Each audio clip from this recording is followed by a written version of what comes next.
Relax.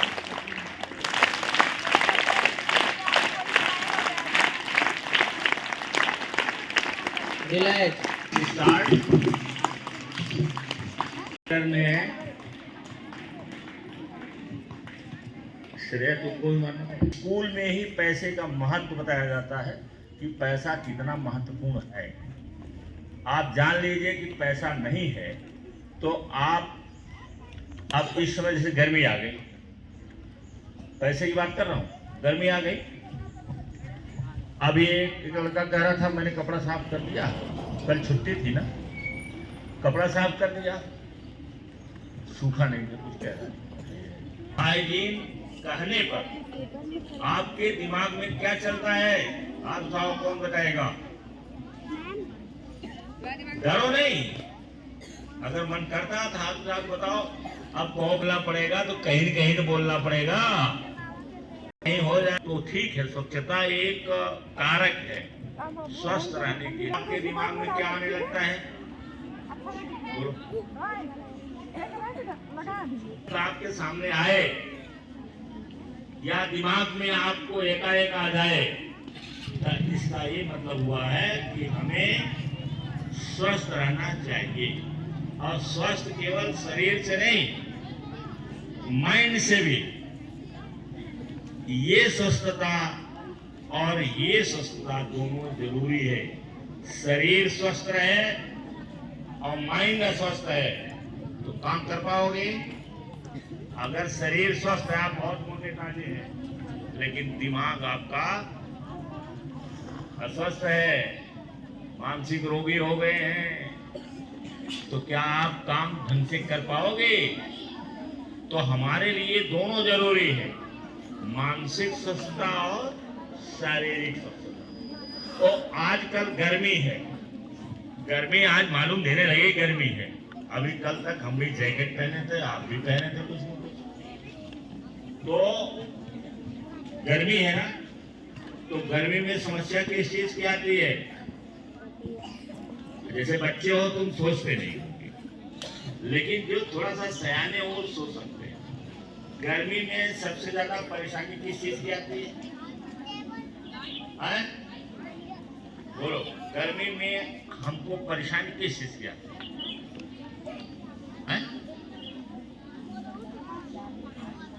नहीं, light तुम्हारे बस का है, लाइट तुम्हारे बस का है, तुम्हारे बस का नहीं है। हमें गर्मी लगती है, पसीना। जैसे हम यहाँ खड़े हैं तो हमें यहाँ जैसे मालूम दे रहा है कि पसीना। तो गर्मी में हमारे सामने क्या समस्या खड़ी होती है कि हमें गर्मी लगती है और हमारे शरीर में पसीना। तो जब पसीना होता है तो फिर हमें क्या करना चाहिए? पसीना होता है तो हमको क्या करना चाहिए? पहले तो पसीना हो जाए तो कपड़े साफ रखना चाहिए। अबे नहीं कि एक कपड़ा पहन लिया और 3 दिन मार रहे हैं उसी से, वो जो है स्वस्थ नहीं रह सकता, क्योंकि धूल के जीवाणु कहाँ पहुंच जाएंगे? हमारे शरीर के अंदर पहुंच। अब आप जानते हैं इस समय कितना धूल धक्का होता है।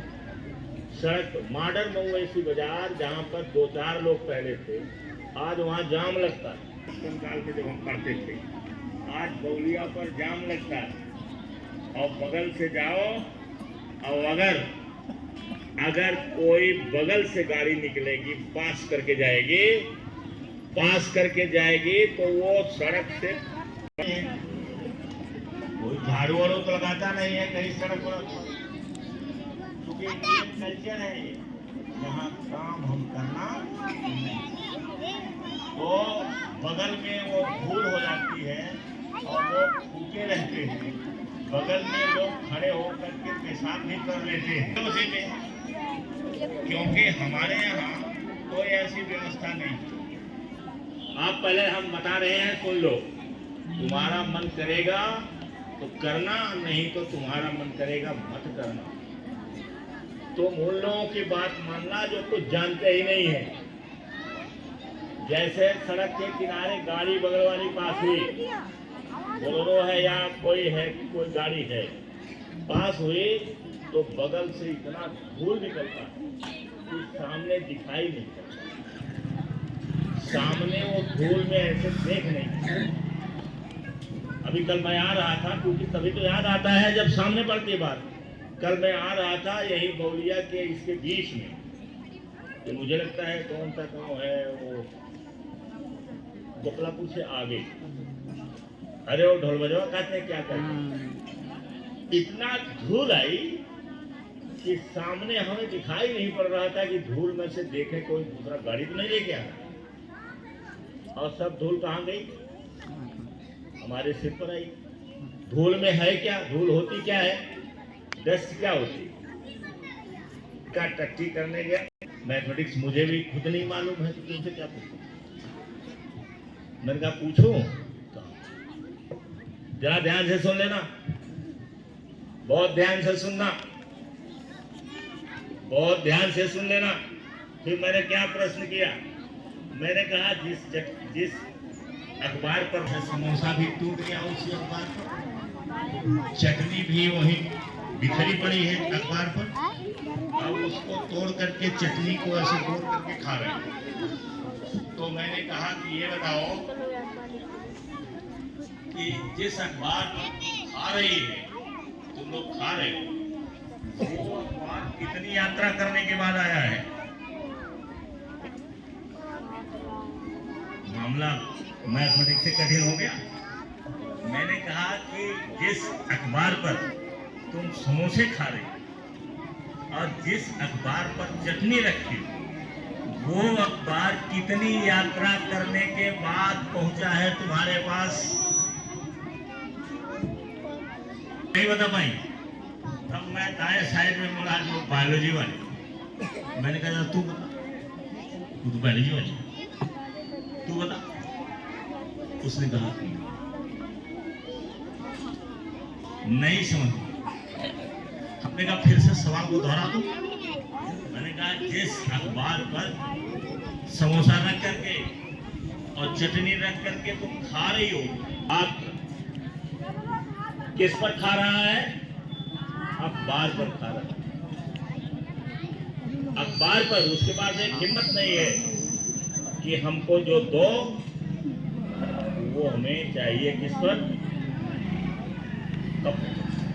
तो उनकी थाले वहां की जो सबसे बढ़िया वाइन है ओल्गा, ओल्गा वहां की बढ़िया नदी है, जैसे यहाँ गंगा है, ओल्गा नाम से दारू बनता है, वहां शराब बनती है, और वो उससे थाली उनकी धुली जाती है।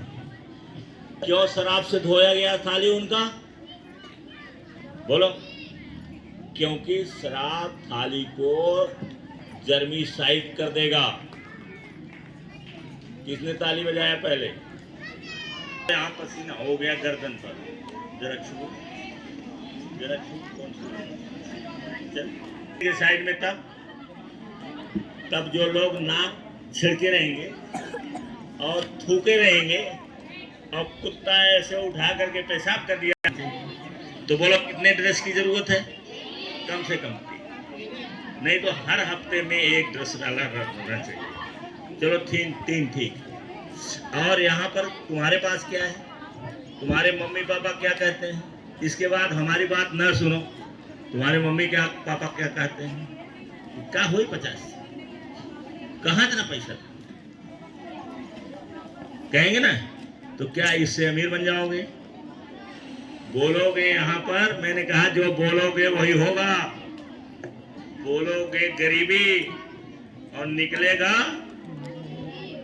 क्या, गरीबी।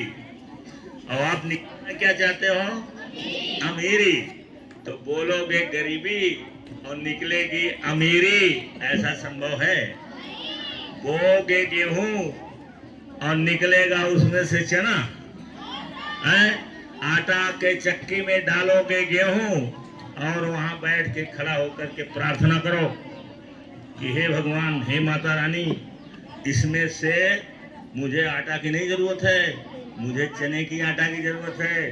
डाल तो दिया मैंने गेहूं, लेकिन अब आपका काम है कि मेरे लिए आप चना का आटा पैदा करो।